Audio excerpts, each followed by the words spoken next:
Okay, I'm making a raspberry crumble bars. I think you can use, to my people back home, I think you can use mango jam.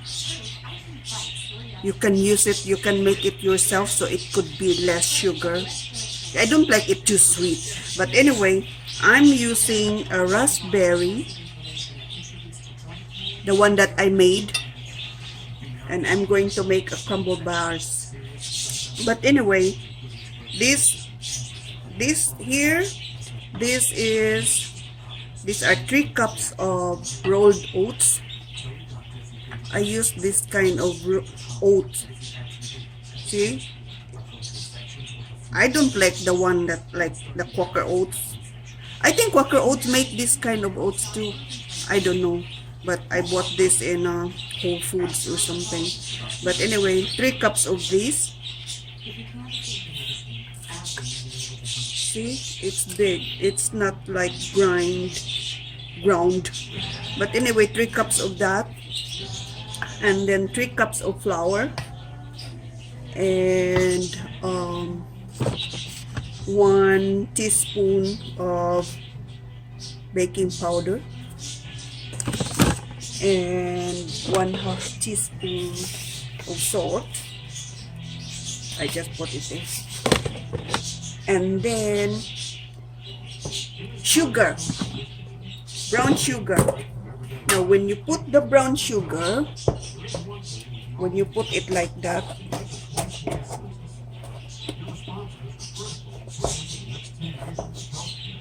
it just loose like that, loose like that. Do not push it. There are some recipes that you have to push it like that, but this recipe, it's not.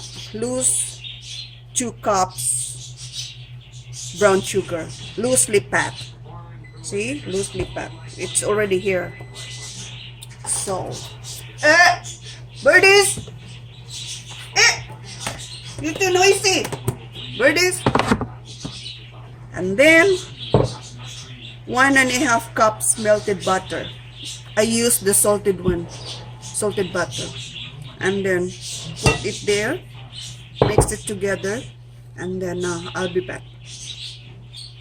Or I'll show you how I mix it, but I'll be back. 1.5 melted butter.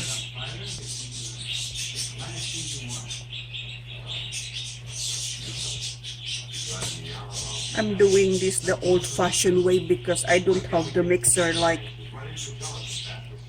those professional bakers have. I don't have that. Because the reason why I did not buy it, because I have no room in my kitchen. I don't want anything on my countertop, and all the cabinets are all filled up. But I can do my hands anyway, so this is how you do it.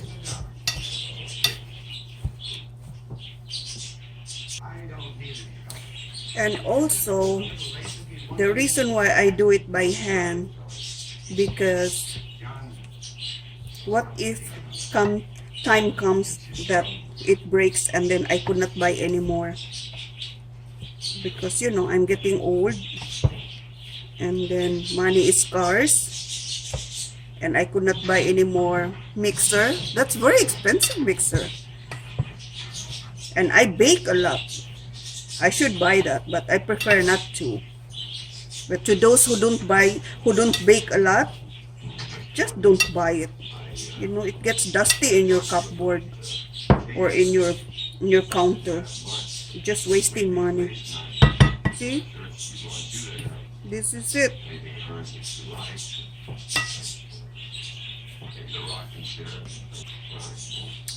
And then you preheat your oven before you prepare this.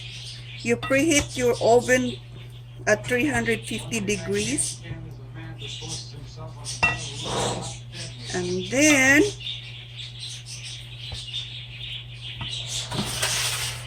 I always line my baking pan because I don't want to put any grease or whatever. I just want to make it the healthiest possible, as much as possible. But anyway, you put 2/3 parts of this, 2/3, not half, 2/3 into here, like that, like that, 2/3.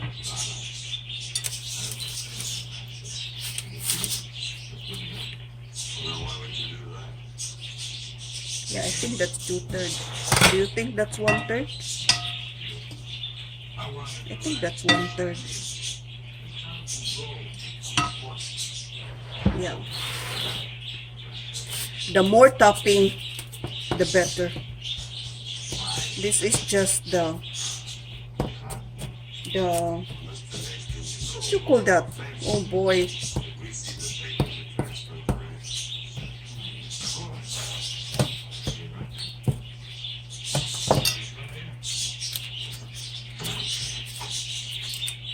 What do you call this thing? I don't care. I don't remember. I don't care. But this is 2/3 part of your batter. Or is that batter? There. A little bit more. Okay. A little bit more. Okay. You have to press it. Press it like that. A little harder. Not too dense. But I like it dense because I want to taste this part every time I have a bite. So bake this in your 350 degrees oven for 10 minutes. And then I'll be back. Okay, it's already in the oven. And this is the 3/4 part. I think it's more than 3/4, but I like it like that because I like plenty toppings, because this really tastes good when it's done. It's crunchy.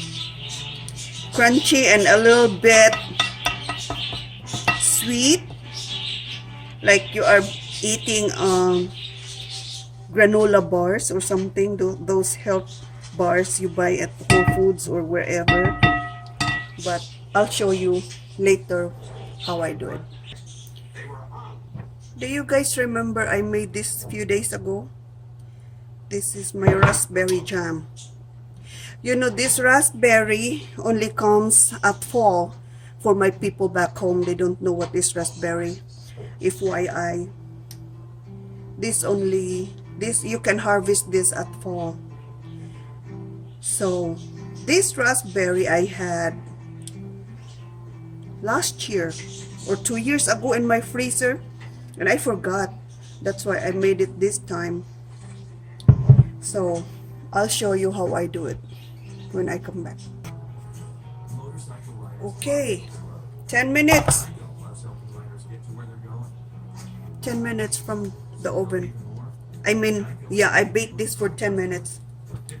And then, this raspberry jam, as I said before to my people back home, you don't really have to have raspberry, I think. I think you can use the mango jam. Maybe mangoes better too. Or strawberry jam.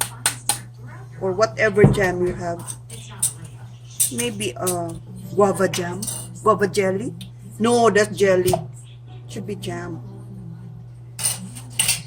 But I think mango really tastes good with this.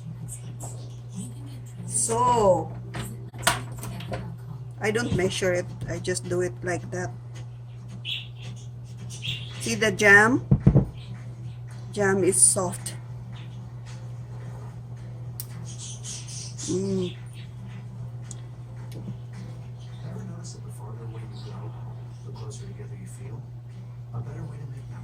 That's why I really make jam, raspberry jam every year because of this.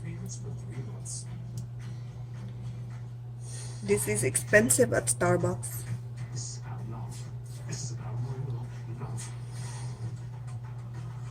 Anybody tried the raspberry uh, kind of cake or something with cream cheese or something? Raspberry cream, whatever. That's very expensive. Pie or whatever. But anyway, this is how I do it. I don't put too much because I don't want it too sweet.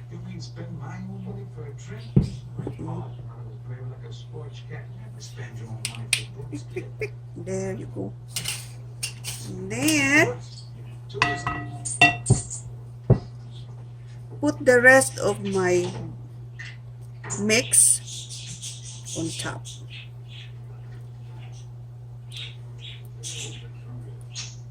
This would look like a cobbler when it's done, but you have to cool it because you need to make it hard so you can slice it like a bar.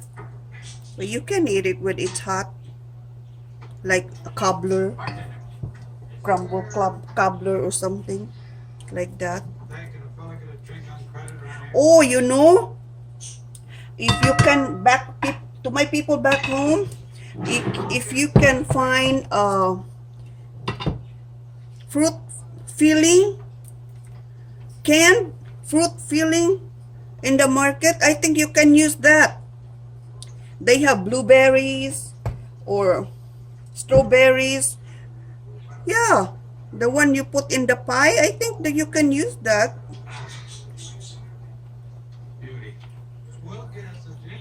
See, this is how it's done. Just cover it like that. Just cover it like that. This smells good already. I did not put vanilla in this. I don't think you have to put vanilla in this because so you can smell the raspberry. I love raspberry smell. I love raspberry. Anything raspberry I love. So, I'm going to put this back to the oven and bake it for like 25 to 30 minutes again. The same 350 degrees. And I'll be right back. Okay, here it is. That's my raspberry crumble. But it's still, it's still small, it's still soft. You have to let it cool until it gets hard. Then you can slice it the way you want to do it. But see, it's still soft. No, I'll cut that when it's cold already. It's still hot. So that is my crumble. So that's it. Thank you for watching. Palike naman dyan mga tol. At pakisubscribe ng kaunti.